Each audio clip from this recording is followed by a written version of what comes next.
You think the date is going perfectly. You're connecting, you're laughing, and then she pulls away. You get ghosted, and you have no idea what you did wrong. It wasn't random. Before a woman commits, she runs a series of subconscious tests to see if you are actually the man you appear to be. These aren't multiple choice exams. Most men fail them without even knowing they're being tested. It's why you get put in the friend zone. It's why she hits you with, "You're a great guy, but," and then disappears. This isn't malicious. It's an ancient filtering mechanism. Think of it like a bouncer at the door of her heart, checking your ID to see if who you say you are matches who you really are. It's an instinct to find a man who is emotionally strong and reliable, not a doormat. Today, we are fixing that.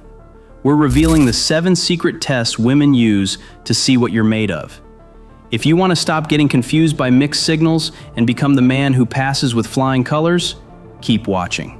And if you're tired of failing tests you didn't know you were taking, do yourself a favor and hit that subscribe button. Let's get into it. Test number 1, the congruence test. All right, the first and most fundamental test is the congruence test. Think of it like this. Your words are the blueprint, but your actions are the building. Do they match? She's not listening to what you say, she is watching what you do. You can tell her you're ambitious and have a blueprint for an empire, but if she sees you on the couch every night playing video games, you never built anything. You fail. You tell her you're a loyal guy, but she sees your eyes wander every time another woman walks by. You fail. You promise to call her after a night out, but you forget. You fail. Inconsistency is a massive red flag because if the blueprint doesn't match the building, the whole structure is unreliable. To her, a man who can't keep his word on small things can't be trusted with big things, like her heart. Passing this test requires discipline. Be a man of your word. If you say you will do something, do it. Under-promise and over-deliver. Don't talk about the blueprint. Let her see the building. When your words and actions align, you build a foundation of unshakable trust. That is the core of a high-value man. Test number 2, the no test. The second test is the no test. This one separates the men from the boys faster than anything else. It's designed to check your emotional maturity and if you respect her boundaries. It works like this. She says no to something small. No, I can't make it on Thursday. No, I'm not really in the mood tonight. Think of her no as a small stream. Your reaction tells her everything. The average guy fails this. He becomes a leaf, immediately swept away by the current of his own emotions. He gets pouty or tries to guilt trip her. He sees her no as a personal rejection, and his insecurity flares up. This communicates that his desire is more important than her comfort, a catastrophic failure. The man who passes is a stone in that stream. The water simply flows around him. When she says no, his response is simple and unbothered. No problem, we'll do it another time. Have a great night. He respects her decision because he respects her. He demonstrates that his ego isn't fragile. By handling a small no with grace, you prove you're a safe man to be around.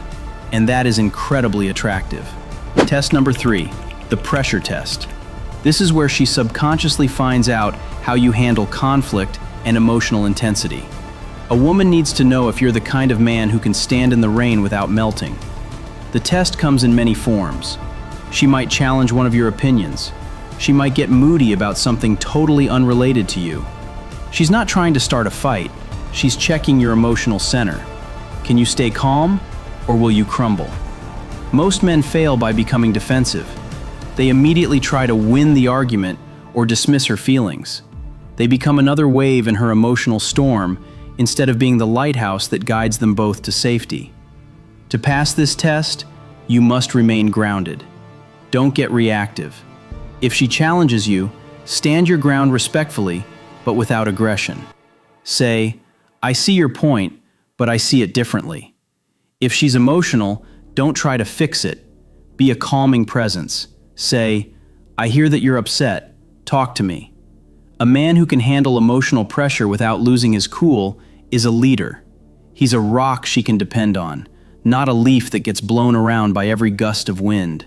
Test number 4, the availability test. Next up, the availability test. This is where nice guys always fail. She is testing to see if you have a life of your own, or if she has just become the center of your universe. Think of your life as a train on a track, headed toward your goals. She was attracted to that moving train, but once you get her attention, do you slam on the brakes and make her your new destination? Do you text back in 0.5 seconds? Do you cancel plans on the off chance she might be free? Stop doing this. When you are always available, you are signaling that your train has no destination and no life outside of her. High-value men are busy men. It's not that you're eager, it's that you're needy. Your time isn't valuable. A man whose journey is dependent on a passenger is deeply unattractive. Passing this is about maintaining your own life. Don't play games by waiting to text back. Be genuinely busy. Keep your train moving toward its destination. When she texts you, get back to her when you're free. If you're at the gym, finish your workout. Let her be a wonderful part of your life, not the entire thing. A man on his own journey is a man she wants to join. Test number 5, the jealousy test. Test number 5 is a classic, the jealousy test. This is designed to probe your confidence. Her comment is like a pebble dropped into a lake. She'll casually mention a male coworker who gave her a compliment or tell a story about an ex. She's checking to see how big the ripples are. The insecure man fails immediately. If his confidence is a shallow puddle, that pebble creates a massive splash. He gets angry and accusatory. Who is this guy? Why is he complimenting you? His reaction screams, I am not confident enough to believe that I'm the best option, and I don't trust you. This is a massive turnoff. The confident man who passes this test has a confidence as deep as an ocean. The pebble disappears with barely a ripple. She mentions the coworker's compliment. He smiles and says, well, he's got good taste. His confidence is internal. He's not threatened by her past because he is secure in his position as her present and her future. By being unbothered, you communicate that you are so sure of your own value that competition is irrelevant. Test number 6, the protector test. Test number 6 is often misunderstood. We'll call it the protector test. This is not about buying her a mansion. It's about her gauging your generosity and your protective instincts. Think of yourself as a gardener with a prized plant. Here's the scenario. It's a cold night. She says, I'm cold. The weak man says, yeah, me too. The strong man, the gardener, offers his jacket to protect the plant. When you're walking down the street, do you instinctively walk on the side closer to traffic?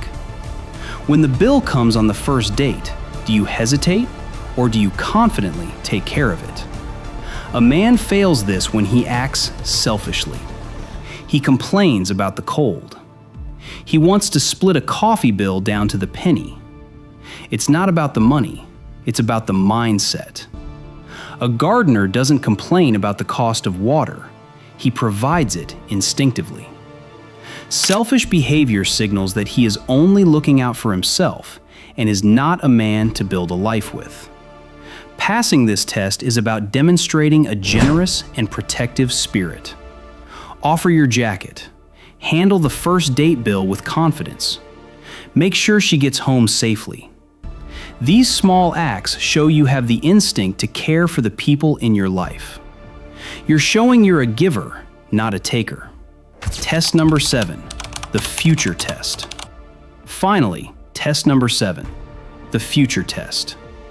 This is where she figures out if you're just having fun or if you're a man who is serious about building something. This test is about your vision, your ability to lead. She'll ask, "So, what are you looking for?" Or, "Where do you see yourself in 5 years?" She is asking to see your map. The man who fails this test gets spooked. He gives vague, non-committal answers because he's afraid of scaring her off. "I'm just going with the flow." He is like a ship captain with no map and no destination. A woman knows a drifting ship is a sinking ship. To pass this test, you need direction. This doesn't mean you propose on the 3rd date. It means you have a vision for your own life. When she asks what you're looking for, be honest and direct. "I'm looking to build a great relationship with the right person, but I'm not in a rush. I'm focused on getting to know someone amazing." This answer is confident. It's honest. It shows you have a map and you are inviting her to join you on the journey. Look, understanding this stuff is a complete game changer. If you found this valuable, hit that like button so I know to make more content like this. Then drop a comment below with which test you failed the most in the past.